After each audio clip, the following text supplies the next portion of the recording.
बचपन में जब मैं ये महाराष्ट्र की ट्रेडिशनल रेसिपी मोदक खाया करती थी, तो हमेशा मैं यही सोचा करती थी, बाहर से इतना सॉफ्ट और अंदर से इतनी सॉफ्ट जो स्टफिंग होती है, ये कैसे बनती है और खाने में इतनी टेस्टी लगती है।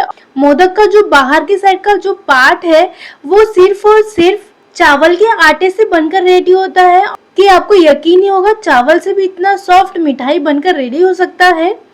और इसे बनाना बिल्कुल भी आसान है और इसे मैंने फर्स्ट टाइम ही बनाया है। शायद आप यकीन ना करें, लेकिन मैंने ये फर्स्ट टाइम ही बनाया है। अगर आप भी इन चीजों का ध्यान देकर मोदक बनाते हैं तो आपका भी मोदक फर्स्ट टाइम में इतना अच्छा मोदक बनकर रेडी होगा और किसी को यकीन भी नहीं होगा कि इसे आपने बनाकर रेडी किया है। चलिए देखते हैं इसे कैसे बनाया जाता है। मोदक बनाने के लिए हम सबसे पहले स्टफिंग रेडी कर लेंगे। स्टफिंग रेडी करने के लिए यहाँ पर मैंने फ्रेश नारियल ले लिया है और नारियल को अच्छे से ग्रेट कर लिया है। इसे इस तरीके से घिस लिया है। जो घिसने का बारीक साइड है ना, उसी साइड से मैंने इसे अच्छे से घिस लिया है, मोटे साइड से नहीं। जब सभी नारियल अच्छे से घिस जाए, ग्रेट हो जाए, इसे हम 1 कप से मेजरमेंट कर लेंगे। यहाँ पर मैंने 1 ही कप सारे चीजों के लिए मेजरमेंट के लिए यूज किया है और यहाँ पर मैंने कप से 1.5 कप जितना नारियल यूज किया है और यहाँ पर मैंने कप से 1.5 कप जितना ग्रेट किया हुआ घिसा हुआ नारियल लिया है। जितना हमने नारियल लिया है उतना ही हम गुड़ भी ले लेंगे। सेम कप से 1.5 कप जितना मैंने गुड़ भी ले लिया। गुड़ को भी हम इस तरीके से बारीक चॉप कर लेंगे और ये कप से प्रॉपर 1.5 कप जितना है। और अब हमने नारियल और गुड़ दोनों भी ले लिया है। अब हम स्टफिंग बना लेंगे। स्टफिंग बनाने के लिए सबसे पहले यहाँ पर मैंने पैन को गरम करने के लिए रख दिया है। पैन में 2 बड़े चम्मच जितना मैंने घी ले लिया है। घी को अच्छे से गरम कर लेंगे। पैन में ऐड कर दिया है 1 बड़ा चम्मच जितना खसखस यानी पॉपी सीड्स। और पॉपी सीड्स के बाद में हम तुरंत नारियल ऐड कर देंगे 1.5 कप जितना और इन्हें हम साथ में 1 मिनट के लिए अच्छे से गरम कर देंगे, जिससे इसका जो मॉइस्चर है वो निकल जाए। जब नारियल थोड़ा सा गरम हो जाए तब हम इसमें ऐड कर देंगे 1.5 कप जितना गुड़ और इन्हें मिक्स कर लेंगे।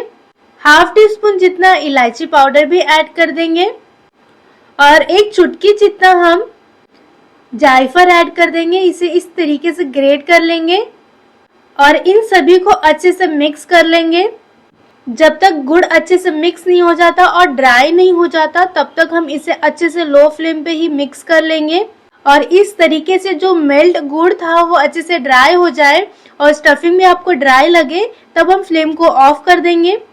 और यहाँ पर हमारा स्टफिंग बनकर रेडी है। स्टफिंग आपको इसलिए ज्यादा डार्क ब्राउन दिख रहा है क्योंकि यहाँ पर मैंने देसी गुड़ का यूज किया है। जब तक गुड़ अच्छे से ड्राई नहीं होता तब तक हमें फ्लेम को ऑफ नहीं करना है। और जैसे जैसे जो सारण है यानी जो स्टफिंग है ठंडा होते जाता है, वो वैसे वैसे और भी ड्राई होता जाएगा। और यहाँ पर हमारा स्टफिंग बनकर रेडी हो चुका है। और यहाँ पर मैंने मोदक बनाने के लिए फ्रेश चावल का आटा लिया है। बहुत दिनों से पड़ा हुआ चावल का आटा आपको इस्तेमाल नहीं करना है, मोदक बनाने के लिए है, नहीं तो मोदक बहुत ही ड्राई या हार्ड बन सकते हैं। नए चावल के आटे का जो मोदक बनता है वो एकदम फ्रेश और सॉफ्ट बनता है। यहाँ पर मैंने 1.5 कप जितना चावल का आटा ले लिया है।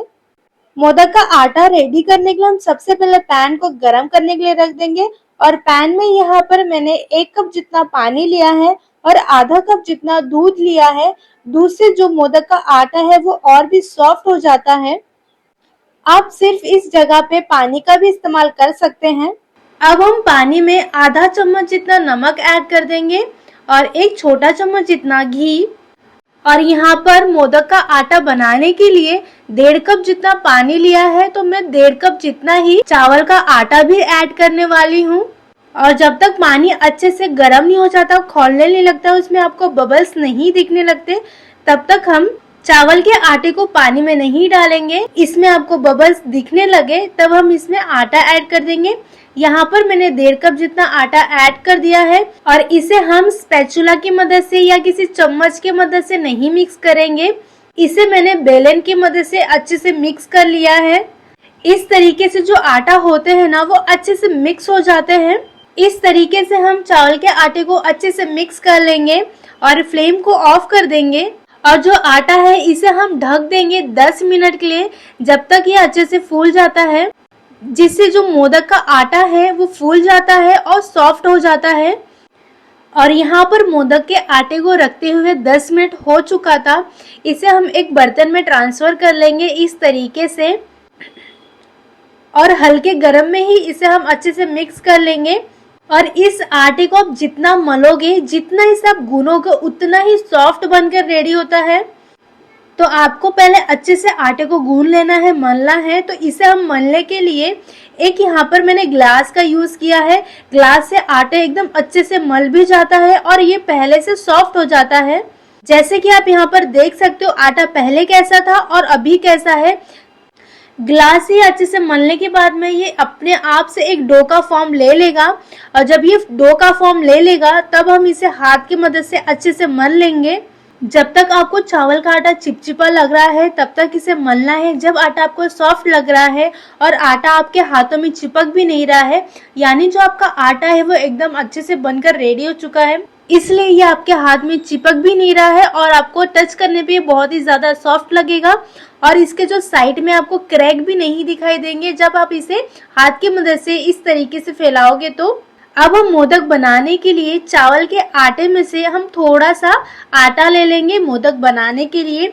इसे हम हाथ की मदद से इस तरीके से दोनों साइड के फिंगर को दबा दबा कर इस तरीके से हम इसे फैला लेंगे। एक छोटे पूड़ी का शेप दे देंगे। अगर आप इसे हाथ से नहीं फैला पा रहे हैं, आप इसे बेलन की मदद से एक छोटे पूड़ी जैसा बेल सकते हैं। जब चावल के आटे का इस तरीके से आपका पूड़ी रेडी हो जाए तब हम इन्हें मोदक का शेप दे देंगे या मोदक का डिजाइन रेडी कर देंगे। और मोदक का जो डिजाइन है वो भी बहुत अच्छी तरीके से रेडी हो जाता है। ये बिल्कुल भी टफ नहीं है, बस हमें इसमें छोटे छोटे जो प्लीट्स होते हैं ना वो बनाना है, जैसे हम साड़ी में जो प्लीट्स बनाते हैं सेम वैसे ही। और जो आप प्लीट्स बना रहे हैं उसे हमें बस आटे में स्टिक करते जाना है। बस हमें ऊपर से इसे आटे में चिपकाना है हल्के हाथ से। इस तरीके से हमें सारे प्लीट्स को आपस में चिपकाते जाना है और इसे ऊपर की साइड से चिपकाते जाना है। इसे आप हल्का सा प्रेस कर देंगे, ये अपने आप से चिपक जाता है। और जब सारे प्लीट्स अच्छे से बन जाते हैं तो यहाँ पर आपको एक राउंड सा सर्कल दिखेगा। और स्टफिंग को फिल करने के लिए यहाँ पर हमें एक प्रॉपर सा जगह भी मिल जाता है। इसमें हम आसानी से जो स्टफिंग है वो अच्छे से फिल कर सकते हैं। और यहाँ पर मैंने 1.5 से 2 चम्मच जितना स्टफिंग को फिल किया है छोटे चम्मच से। जितना आपको मोदक के अंदर जगह दिखे आपको पूरा ही अच्छे से स्टफिंग को फिल कर देना है। और बस हमें ऊपर से थोड़ा सा जगह छोड़ना है इसे पैक करने के लिए। और ऊपर से पैक करते समय इस तरीके से हमें हल्के हाथ से इसे घुमा घुमा के पैक कर देना है। जिस तरीके से हम किसी भी पराठा को पैक करते हैं सेम उसी तरीके से हमें हल्के हाथ से मोदक को भी पैक कर देना है। अगर आपको ऊपर साइड में बहुत ज्यादा एक्स्ट्रा आटा लग रहा है तो उसे आप निकाल के इस तरीके से नॉर्मल सा आप मोदक का शेप दे सकते हैं। अगर आपको एक्स्ट्रा आटा नहीं ऊपर बच रहा है तो आप इस तरीके से डायरेक्ट शेप दे दें। और यहाँ पर बहुत ही आसान तरीके से हमारा मोदक का शेप बनकर रेडी हो चुका है। इस तरीके से हम सारे मोदक बनाकर रेडी कर लेंगे। और इसे बनाना कितना आसान था ना। और मोदक का जो डिजाइन वो कितना प्रॉपर आया है, जो इसकी जो प्लीट्स है वो कितने ही प्रॉपर आए हैं। और जब आप इसके प्लीट्स बिठा रहे हो तो आपको एक ही डायरेक्शन में बिठाना है। यहाँ पर हमारे सारे मोदक बनकर रेडी हो चुके हैं। अब हम मोदक को स्टीम कर देंगे। स्टीम करने के लिए यहाँ पर मैंने पानी को पहले ही गर्म करने के लिए रख दिया था और पानी भी अच्छी तरीके से गर्म हो चुका है। स्टीम करने के लिए यहाँ पर मैंने इडली का प्लेट लिया है। इसके ऊपर केले के पत्ते से हम अच्छे से कवर कर देंगे। इस तरीके से हम एक एक करके सारे मोदक को स्टीमर में रख देंगे।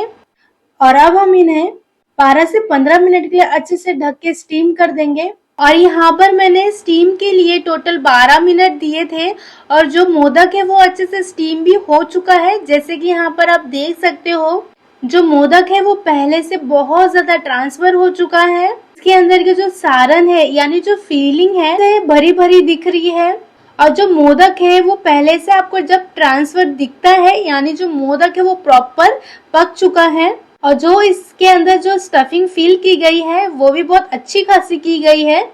और यहाँ पर हमने जिनके लिए मोदक तैयार किया है उनको हम सबसे पहले भोग लगाएंगे, यानी हमारे गणपति बप्पा, क्योंकि ये गणपति बप्पा का फेवरेट मोदक है।